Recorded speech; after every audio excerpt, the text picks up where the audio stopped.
The legend about the creation of the underground alley in Opatow. During the Tatar invasion, one merchant from Opatow taught his wife to hide in the basement under their house and didn't leave this hiding place until he told her that it was safe to do so. Unfortunately, he died during one of the battles.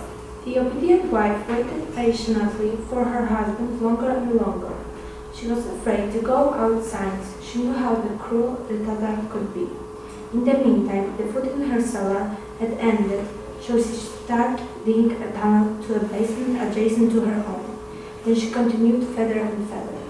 Being afraid of the Tatars, she never came to the surface and died of starvation, leaving a network of tunnels under the city.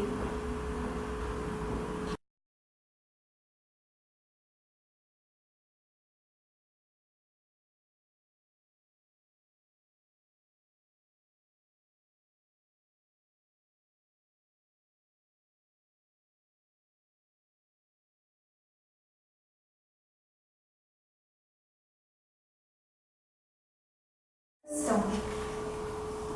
Once upon a time, nearby a bold mountain, which is located in the Świętokrzyskie Mountains, which a Sabbath took place. They were sitting around campfires in the middle of the night. Emotionally and with great determination, they were discussing the problems they would like to share with the devil, for whom they were patiently awaiting. The four witches from Opatow looked really terrifying with their red hair and green squeezed eyes. They had an eagle at the back of their heads, which they wanted to present their old friend and companion. They vividly discussed how to share the problem with the devil, without making him furious and angry. They almost hadn't noticed that the earth opened its abyss, and their comrade appeared. They called him Gudmund.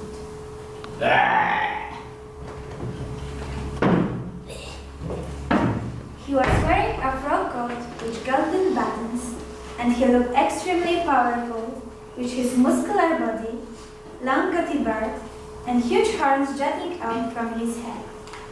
He hid his long tail into one of his boots. All the witches gathered at the Sabbath bowed down in front of him with due respect. Then the bravest witch sang. Please sit down with us by the campfire on the throne that we earlier prepared with great care. Another witch sang.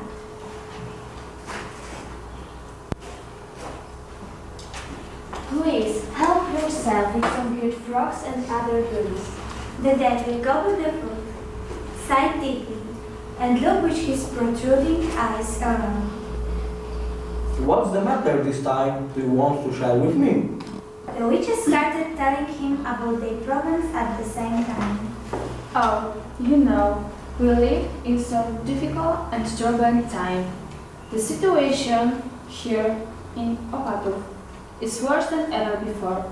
On top of that, they wanted to tell him about the most important issue. Our problem is the collegiate church with its tall spires. How we've made it difficult to fly over the town.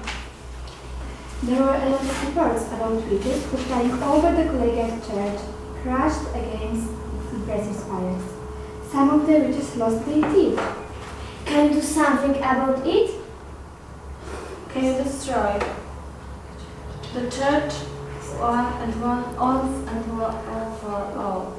The devil fell into a reverie seriously.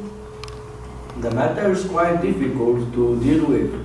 First, one has to pick up a huge and heavy stone from the border field of the Świętokrzyskie Mountains, then fly with it to finally throw the stone at the collegiate church. He wasn't very willing to perform such a challenge, and he wasn't fond of the idea. However, the witches didn't want to give up and started to convince him that he can do it easily, as he is really strong. You can do it, you are strong. You are the bravest creature we know on earth. The more they flattered him, the more he believed he can carry the task out, So he finally agreed. Okay, I will do it for you. He grabbed a mountain stone, outstretched his bat-like wings, and took off. At the beginning, it was quite easy, but the nearer Opatow he was, the heavier his burden became. Moreover, he knew that he should arrive in Opatow before dawn, as with the first light of the sun, his devil's power stopped working. He became more and more nervous as he realized that nights in June are the shortest during the whole year. He managed to drag himself up in the sky, and then he saw the collegiate spires. He was overjoyed. He knew that he was close. At the same time, in one of the villages near Opatow, a rooster appeared on the roof of the hen house, ready to fulfill his duty. It was a diligent rooster, and it always checked if his hens are awake. After having looked left and right, and after noticing first lights of the dawn, it started to greet the day with wonderful loud crowing. Hearing the rooster, the devil dropped the stone and ran away as fast as he could into the hen's abyss. The stone fell on the meadows near Opatow behind the cloister, and one can still go and find it. The locals name it the Devil's Stone.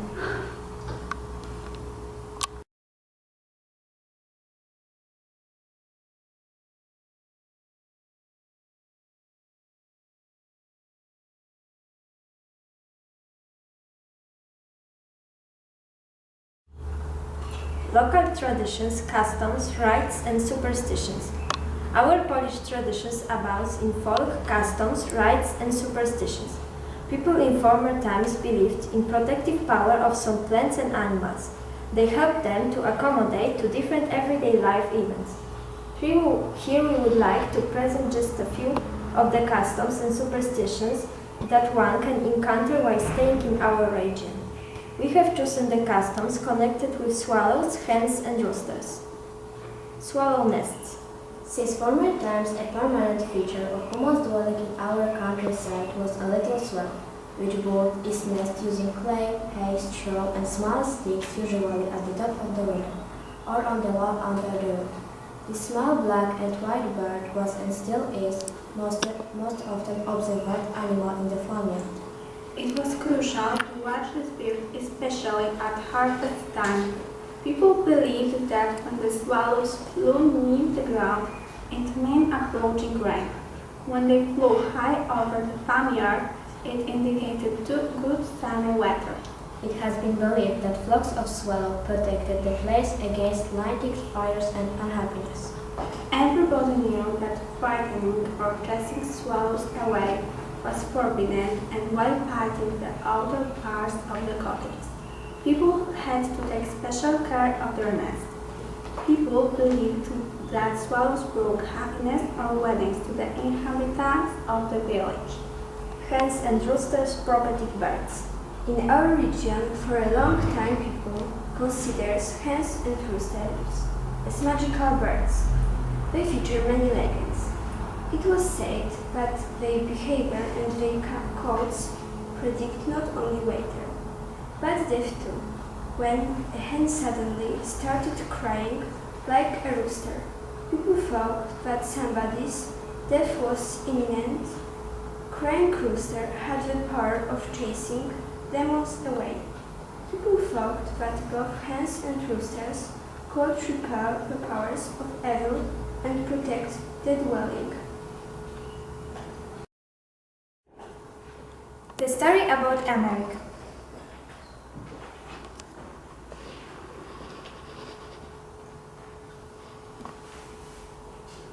A long time ago, people in the Świętokrzyskie region started telling stories about the mysterious figure which is standing at the foot of Łuścica Mountains in the Świętokrzyskie mountain. Emeric was said to be a pilgrim who out of sudden was turned into a stone. There are many versions of this tale. One of the most popular versions tells the story of the knight who once abandoned soldier craft and arrived in this area. Here he began boasting to local people about his numerous pilgrimages to holy places, and he was also extremely proud of baking pipes. He told everybody that the pilgrimage to the cloister, which is located at the top of the mountain, was going to be his last one. He planned to reach the peak climbing the mountain of his knees. He would have almost succeeded. The moment he was reaching the edge of the forest and getting closer to the meadow surrounding the cloister, the bells in the cloister tower began to ring. The knight was so proud of himself that he announced that the bells were ringing to honor him. And then, terrible thing happened. The man was changed into a stone.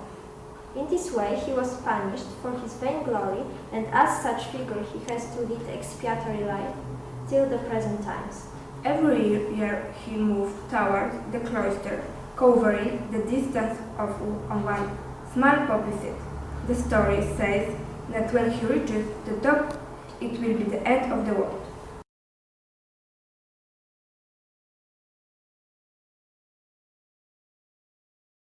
In the old town of Opatow, on the hill nearby the Opatowka river, there is an old church and a Bernardine cloister.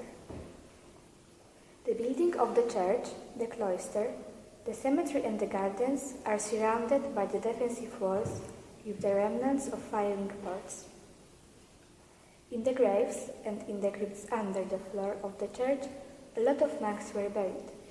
Among them, there is Karol Lazieniewicz, a priest theologue and father superior who died in 1706. It is widely known that thanks to the less characteristic, his body after his death hadn't changed. It underwent naturally the process of embalming.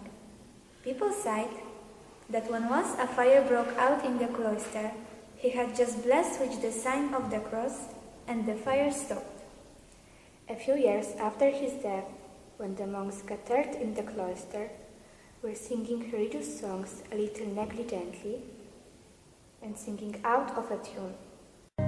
Peccavimus et factissimus tam famim mundus nos et cerittimus.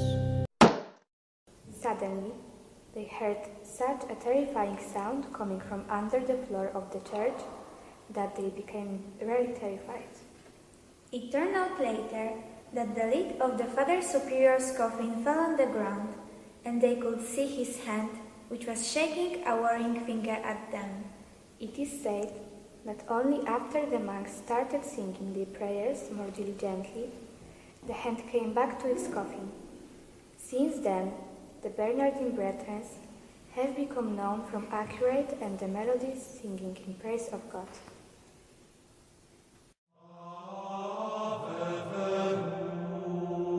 Corpus natum de Maria Virgine. Where you go, I go. What you say, I say. What you pray, I pray. What you pray, I pray.